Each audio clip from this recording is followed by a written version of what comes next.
बाबा पैर करे, जिथे बाबा पैर करे, जिथे बाबा पैर करे, जिथे बाबा पैर करे, जिथे बाबा पैर करे, जिथे बाबा पैर करे, जिथे बाबा पैर करे, जिथे बाबा पैर करे, का आसन का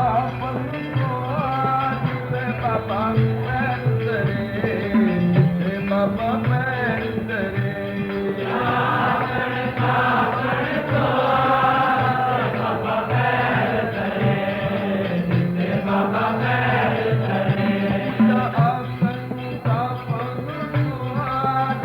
बाबा पैर करे, जिथे बाबा पैर करे,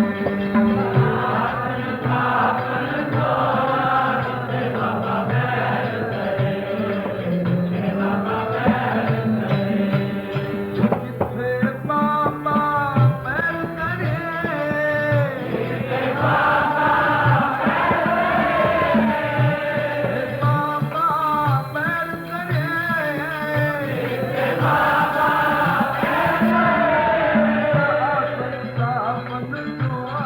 जिथे बाबा पैर करे, जिथे बाबा पैर करे,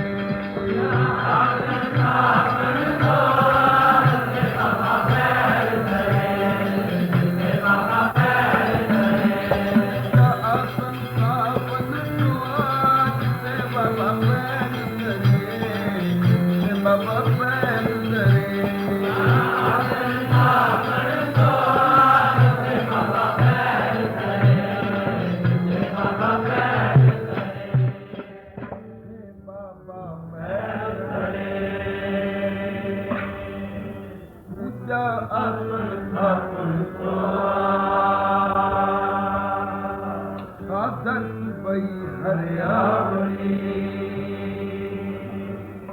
जिथे मेरा सतगुरु बैठा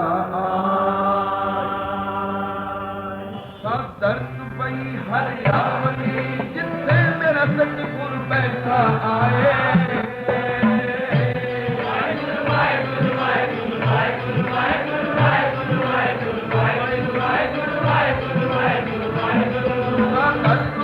हरियावली, जिथे मेरा सतगुरु बैठा आए,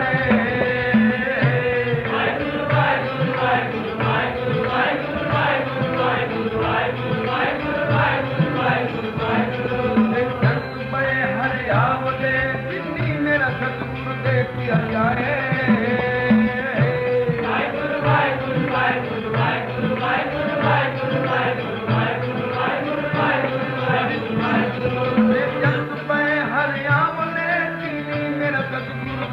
जाए,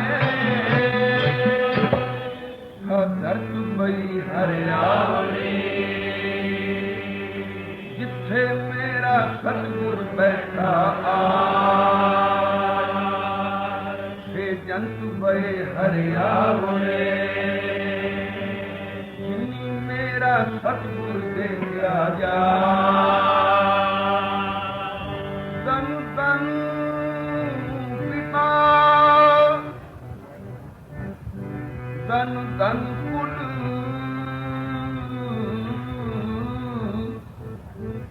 धन धन जननी जिन गुरु जन हमारे, धन धन गुरु जिन नाम आराध्या, आप तरिया जिनी मिठा न ले छड़ा,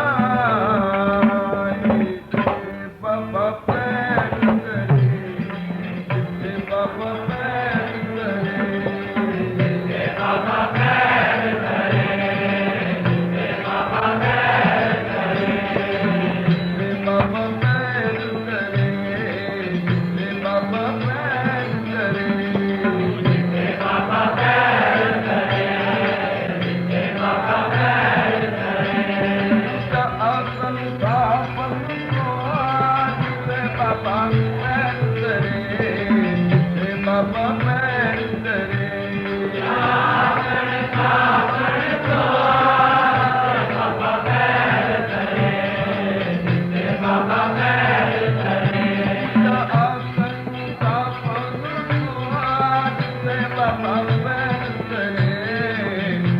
ਬਾਬਾ ਪੈਰ ਧਰੇ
ਜਿੱਥੇ ਗੁਰੂ ਕਾ ਚਰਨ ਪਵੇ,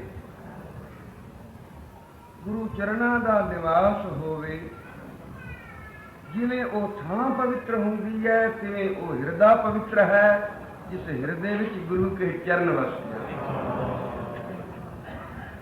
ਧਨ ਧਨ ਸੋ ਸੁਹਾਵਾ ਸੋ ਸਰੀਰ ਥਾਨ ਹੈ, शरीर भी और वो थान भी। थान तो हुई ना थान। आज भी गुरुद्वारा शीशगंज, बंगला साहब, हरमंदर साहब, जब किसी गुरु के सिख नूं फुरसत होंदी है तो पैसे भी समझदा है चार पल्ले हैं, सिदक प्यार भी है, उत्साह विच फिर यात्रा करता है, किथे किथे जाता है, जिथे जिथे गुरु के स्थान, क्योंकि इन्हां स्थानां दा पता है। पर जिन्हां हृदयां विच गुरु के चरण वसते हैं वो सानू पता नहीं, वो भी साडे यात्रा के स्थान हैं। जिन्हां हृदयां विच गुरु के चरणां दा निवास हो, वो थां भी पवित्र है। धन धन सुहावा सो शरीर आन है, जिथे मेरा गुरु तरे विखा चरण पाए।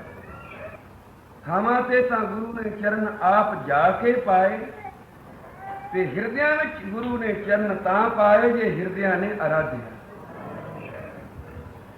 जिथे किसे ने आराध्या प्यार वाले याद कीता, वो तां सारियां घटां विच है। सभे घट राम बोले, रामा बोले, राम बिना को बोले रे। सारे घटां विच उसका निवास है, उसकी जोत है, उस तो बिना कोई थां है ही नहीं।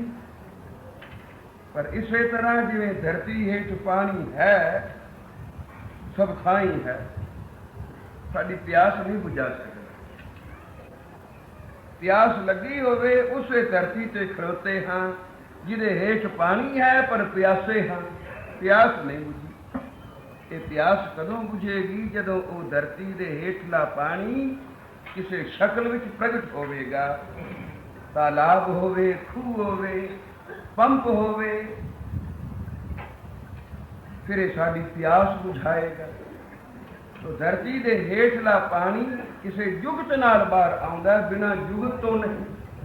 इसे तरह सारियां दे अंदर वाहिगुरू दा निवास है, पर जुगत वालियां नूं प्रगट हुंदा, उन्हां नूं हुंदा प्रतख, ते वो फिर प्रतख सारे कारज सवारदा है। एक बारी दावा कीता पंडितां ने, गुरु अमरदास महाराज सच्चे पातशाह दे उत्ते लाहौर बादशाह दे अगे दावा दायर होया भी इन्हों ने अपनी बाणी रच ली है, संस्कृत चंगी भली, वेद मौजूद, लोड़ की थी इस गुरमुखी दी और गुरु ग्रंथ साहब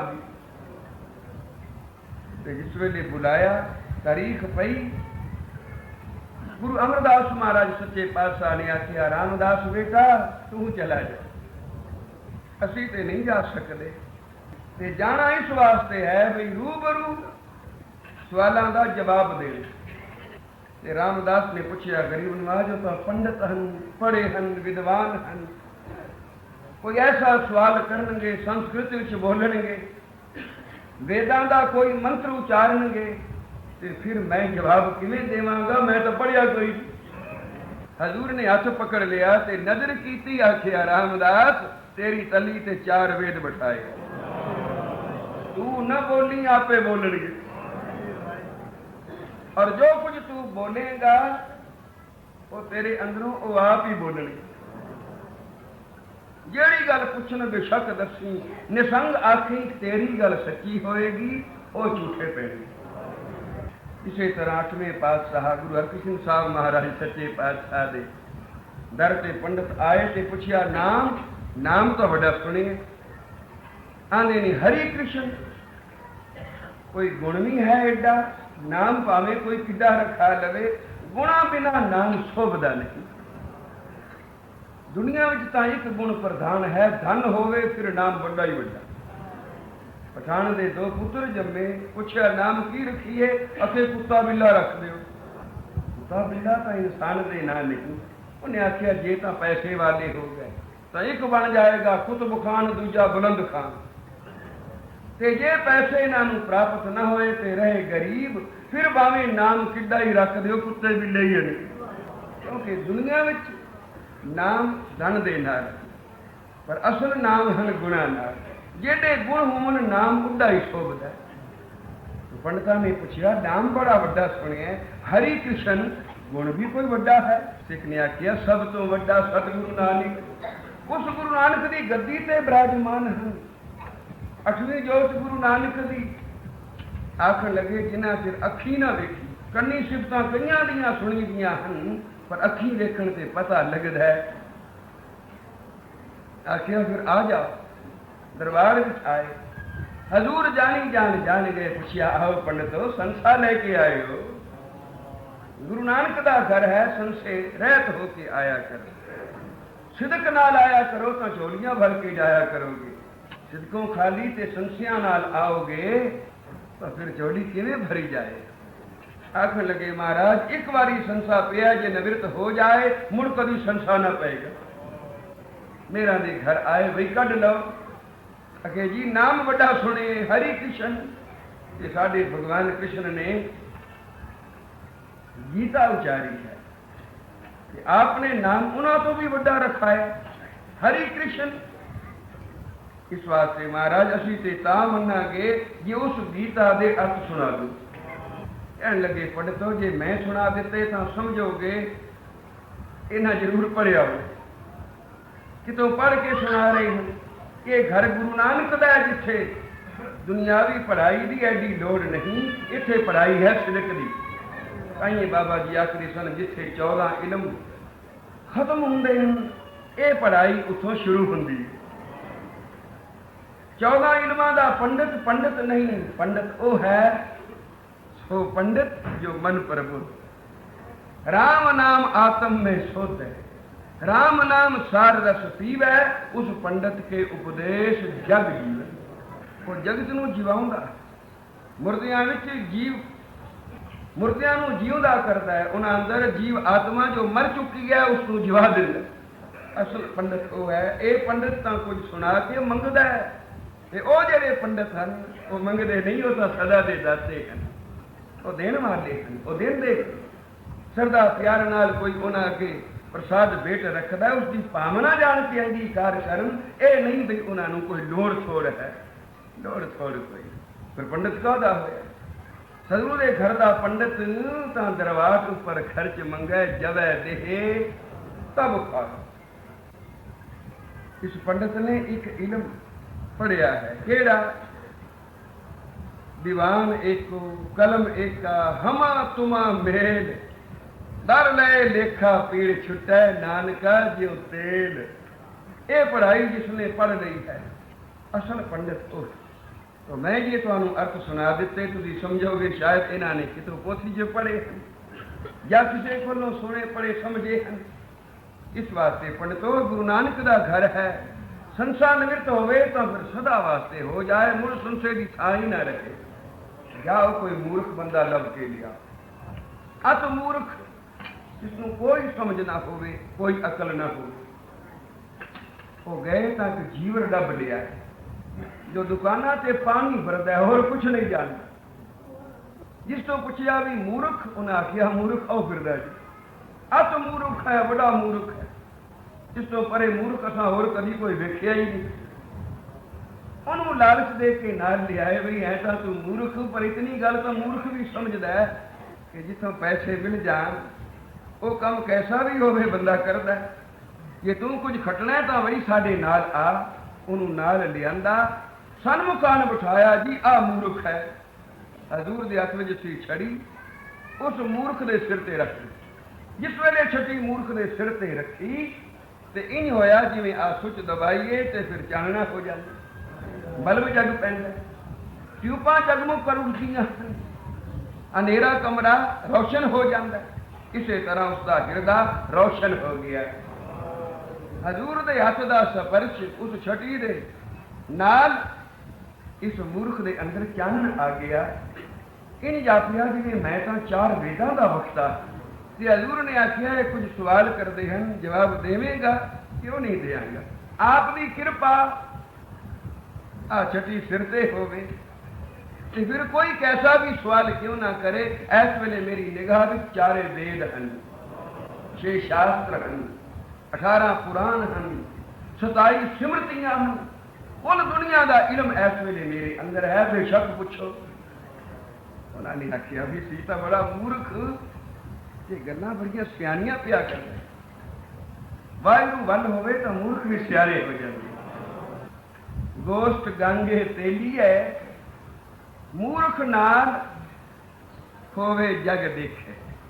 एक पंडित सी बड़ा विद्वान, जिहदे नाल कोई चर्चा न कर सके, जिस नगर में जावे ढंडोरा देवे, कोई है विद्वान तो मेरे सामने आवे, और जे वो मैनू हरा देवे तो फिर जो कुछ मंगेगा मैं दियांगा। इसी गंगा तेली उहदे मन में आई भी चर्चा करनी है, केड़ा एडा पारा काम है, ये पारा भी होवे तो मेरा तो शरीर तकड़ा है, मैं तो कितना वजन चुक लेना, चर्चा की केड़ी गल है। उस मूर्ख नूं यह भी समझ कोई ना भी चर्चा किनू आख दे। वो पिया समझे भी शायद वजनदार कम है जो कोई नहीं कर सकता तो मैं तो कर लवांगा। वो सामने आ गया। पंडित ने आखिया विद्वान जापदा नहीं, जापदा कोई मूर्ख ते आ गया मुकाबले ते दुनिया है वेखण वाली। भाई साहब भाई गुरदास जी वचन करते हैं, गोश्त गांगे तेली है, मूर्ख नाल होवे जग देखे, खड़ी करे एक उंगली, गंगा दोए हिलाए भी सेखे। पंडित ने आखिया अच्छा करते हैं सवाल, हुणे ताड़ी वजेगी। इस मूर्ख ने की जवाब देने? तो पंडित ने एक उंगली की, मतलब इसका यह सी भी रब एक है। गांगे ने सिर हिलाया, उन्हें आखिया 2। पंडित बड़ा हैरान, मैं तो मूर्ख समझिया सी। ठीक इसने जवाब दिता भी रब एक नहीं, रब दे नाल उसकी माया भी, उसकी शक्ति भी है तो सियाना समझदार है। गल बुझ लई सू ते जवाब भी दिता सू। ते गंगा तो यह पिया समझे ना भी इन्हें एक उंगल विखाई है भी मैं तेरी एक अख कट दियांगा, उन्हें 2 कीतियां, मैं तेरियां दोवें कट दियांगा। पर रब वाल सी उस मूर्ख दे, ओदी माड़ी गल कीती भी सीधी पई पवे। पंडित बड़ा डरिया भी ये बड़ा विद्वान है। मैं आखिया सी एक रब है, ये आखदा नहीं 2, एक रब एक प्रकृति उहदे नाल माया। तो फिर पंडित ने 5 उंगलां खड़ियां कीतियां ते 5 तत्तां दे नाले सारे शरीर रचे हैं। ਉਹਨੇ ਆਖਿਆ ਅੱਛਾ ਮੈਨੂੰ ਚਪੇੜ ਵੀ ਖਾਈ ਸੀ। ਅੱਗੇ ਆਖਦਾ ਸੀ ਤੇਰੀ ਉਂਗਲੀ ਕੱਢ ਦਿਆਂਗਾ ਤੇ ਮੈਂ ਜਿਸ ਵੇਲੇ 2 ਉਂਗਲਾਂ ਕੀਤੀਆਂ ਤੇ ਹੁਣ ਇਸਨੇ ਪੰਜਾ ਵੀ ਖਾਇਆ ਵੀ ਮੈਂ ਚਪੇੜ ਮਾਰਾਂਗਾ। ਤੋ ਗਾਂਗੇ ਨੇ ਅੱਗੋਂ ਗਸੁਣ ਵੱਟ ਲਿਆ ਵੀ ਤੂੰ ਮਾਰ ਕੇ ਤਾਂ ਵੇਖ ਮੈਂ ਤੇਰੇ ਦੰਦ ਕੱਢ ਦਿਆਂਗਾ। ਪੰਡਤ ਨੇ ਆਖਿਆ ਜੋੜੇ ਵੀ ਠੀਕ ਵੀ ਤੂੰ ਵਿਦਵਾਨ ਹੈ। ਮੈਂ ਆਖਿਆ ਸੀ ਰੱਬ ਇੱਕ, ਤੂੰ ਆਖਿਆ ਨਹੀਂ ਰੱਬ ਤੇ ਮਾਇਆ 2। ਮੈਂ ਆਖਿਆ ਸੀ 5 ਤੱਤ ਮਿਲ ਜਾਣ ਤੇ ਰੱਬ ਦਾ ਰੂਪ ਬਣ ਜਾਂਦੇ। ਵਾਹ ਬਈ, ਤੋ ਜੇ ਵਾਹਿਗੁਰੂ ਵੱਲ ਹੋਵੇ ਜਿਵੇਂ ਮੂਰਖ ਵਪਾਰ ਕਰੇ ਤੇ ਲੱਖਾਂ ਦੇ ਵਾਰੇ ਨਿਆਰੇ ਹੋ ਜਾਂਦੇ, ਤੇ ਜੇ ਵਾਹਿਗੁਰੂ ਵੱਲ ਨਾ ਕਰੇ ਤਾਂ ਕਿੱਡੀ ਸਿਆਣਪ ਨਾਲ ਕਿੱਡਾ ਛਾਂਟ ਕੇ ਫੂਕ ਕੇ ਕਦਮ ਰੱਖੇ ਮੁੜ ਵੀ ਘਾਟਾ ਪੈ ਜਾਂਦਾ। ਵੱਲ ਗੁਰੂ ਹਰਕ੍ਰਿਸ਼ਨ ਸਾਹਿਬ ਸੱਚੇ ਪਾਤਸ਼ਾਹ ਉਸ ਮੂਰਖ ਦੇ ਜਿਸ ਵੇਲੇ ਛਟੀ ਰੱਖੀ ਤੇ 4 ਵੇਦ ਪੰਡਤਾਂ ਨੂੰ ਪੁੱਛੋ ਬਈ ਗੀਤਾ ਦੇ ਅਰਥ ਜਿਸ ਵੇਲੇ ਉਹਨੇ ਸੁਣਾਏ तो पंडिता ने गुरु हरकृष्ण साहब महाराज सच्चे पातशाह दे चरण पकड़े। गुरु अमरदास महाराज ने आख्या रामदास बेटा तू जा। उन्होंने सवाल करने तो फिर जवाब दे 7 वचन। उन्होंने सवाल किया भी गुरमुखी की की लोड़ सी, संस्कृत मौजूद है, ये पंजाबी भाषा ते विच बाणी रच लई है लोगों को गुमराह करने वास्ते। वेदां नूं कोई पुछदा नहीं, गुरुद्वारे बना ले मंदिर खाली पे हैं। तो फिर अगों जवाब की मिलिया जैसे धरती ऊपर मेघला बरस है। पंडित ये दसो भी धरती से पानी कोई मुड़ मीह क्यों मंगते? समुद्र भरपूर है पानी नाल पर पता ही खार है। वो पानी जिस वेले बदल बन के ते आन के वसते हैं, एक तो मिठा हो जाता है, दूजे टिब्बे भी हरे हो जाते हैं। इसी तरह पंडितों समा बदल गया है। संस्कृत के किन्ने को पंडित हैं, किन्नी को समझ रखते हैं लोकी। ये ऐसी भाषा विच बाणी रची है जिन्हों सब कोई पिया समझे। ये सुनते पुनीत कहते पवित्र, समझ आवे वाह वाह, नहीं तो पढ़न का भी बड़ा लाभ है, सुनन का भी बड़ा स्वाद है। एक बारी गुरु के दरबार आके कीर्तन सुन के तो देखो। दासगीत बोलो श्री। जैसे धरती ऊपर मेघला बरस है, क्या धरती मध्य पानी नहीं? ये धरती में पानी नहीं, पानी बेशुमार है पर खेती उस पानी नाल तरी ना हुई। ये पानी जिस वेले उतों दी आके बसेगा खेत ले लहा उठनेगे। इसी तरह हर एक दे अंदर वाहिगुरू मौजूद है, पर कोई गुरमुख कड्डे खोत, कोई गुरमुख बन के उसनों अंदरों कढ़दा है, खोजदा है, प्राप्ति करदा है। साथ संगत बोलो श्री। फिर जिन्होंने प्राप्तियां हुई, जिन्होंने खोजा खोजियां, जिन्होंने गुरु के चरण हृदय में वसाए ते कीता प्यार ते प्रतख होए, ये चरण हजूर आखदे हैं वो हृदय भी नमस्कार योग। जिवें इतिहासक गुरुद्वारे जांदे हो ना भावना साहिब मत्था टेकदे हो, प्रसाद बेटा अर्पण करते हो, किस वास्ते इसे पातशाह ने चरण पाए हैं। पर सिखा जिस वेले तू जपजी दा पाठ करना है तेरे हृदय ते गुरु नानक दे चरण हुंदे। तू जिस वेले सुखमनी पढ़ना तेरी रचना से 5वां पातशाह बैठा सी। जिस तरह वो इतिहासक गुरुद्वारे थामा पवित्र हैं, सहबाज दिन सो शरीर धन धन सुहावा सो शरीर थान है जिथे मेरा गुरु धरे विखा। वो थान भी और वो शरीर भी, जिवें शरीर बाबा जी का केडी आराधना की। आराधना का महात्म की है, किथे जाके आराधना संपूर्ण होंगी है। अज जिथे कलगीधर महाराज पातशाह पे आखदे हन, ए विद करत तपस्या पयो द्वैत एक रूप हो गए। एडी तपस्या की कि 2 सन, एक आराधन वाला ते एक ओ जिन्हों आराध रहा था। ये 2 ना रहे, एक हो गए, पर एक हो के भी अपनी निम्रता कायम रखी। इस वेले अकाल पुरख ने सदया ते 10वें पातशाह ने आख्या अकाल पुरख वाज कीट प्रति। उस वेले अकाल पुरख से आप नूं पै कहंदे ने कीड़ा, उंज पै कहंदे ने असीं दोवें एक रूप हो गए। एक रूप हो के भी जबान से हौमै दा अखर नहीं आ सकता। अंदर फिर निम्रता है, क्योंकि निम्रता की थावें नीवी थां ते जिवें पानी टिक जाता है, निम्रता की थावें गुरु नानक दे चरण वसते। आ कोई नीवी थां पई है, इत्थे पानी खलो जाता है, दो चार टोकरियां मिट्टी दियां लिया के विच सुट दिओ, थां उच्ची हो जाएगी, पानी उड़ के दूर चला जाएगा। तो जेड़ा हिरदा भी उच्चा हो गया, उचाण विच आ गया, हंकार विच आ गया, उसके अंदर प्राप्ति हो के भी वो खाली हो गया। साथे बोलो श्री वाह। ते जेड़ी थां फिर नीवी सी, निवान सी, पानी उस राह तुरदा, उस नीवी थां ते जा कर तो वो हिरदे जेड़े सिमरन वाले हैं, प्यार वाले हैं, खोज वाले हैं, ढूंढ भाल वाले हैं, निम्रता तो रहत जद भी होए तो उन्हां हिरदियां विच गुरु के चरणां ने निवास कीता। और जिवें ये थावां पवित्र हैं तिवें वो हिरदे भी पवित्र होए। तो भाई साहब आखदे ने जिथे बाबा पैर धरे, जिथे पैर धर देवे, धरती ते धरे के भावे किसी सिख दे हिरदे ते धरे, वो धरती भी पवित्र है और वो सिख दा हृदय भी पवित्र है। जिथे बाबा पैर धरे